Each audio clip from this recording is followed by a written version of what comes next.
Hi! Welcome to my vlog.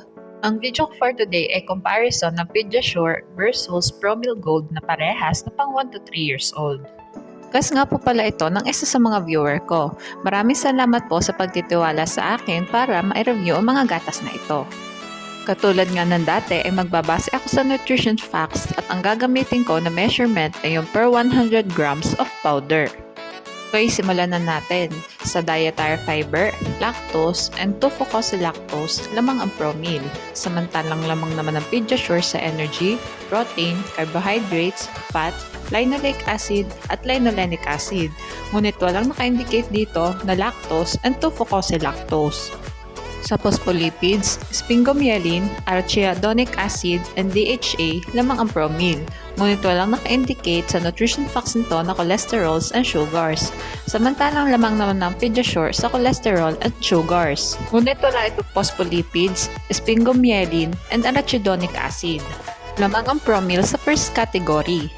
Proceed naman tayo sa vitamins. Sa carotenes, vitamin D, and vitamin B12 lamang ang promil. Samantalang lamang naman ng Pediasure sa vitamin A, vitamin E, vitamin K, vitamin B1, vitamin B2, and vitamin B6. Ngunit wala itong carotenes.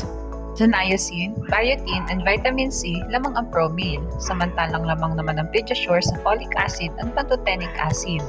Lamang ang promil sa vitamins. Dito naman tayo sa minerals. Sa iron, manganese at iodine, lamang ang promil. Samantalang lamang naman ang Pediasure sa calcium, phosphorus, magnesium, zinc, and copper. Sa sodium at potassium, lamang ang promil. Ngunit wala itong chromium and molybdenum. Samantalang lamang naman ang Pediasure sa chloride, selenium, chromium, and molybdenum. Lamang ang Pediasure sa minerals.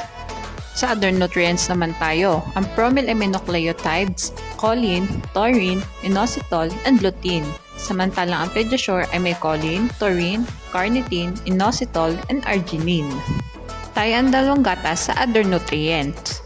Pagtungo naman tayo sa price na parehas kong kinuha sa Lazada.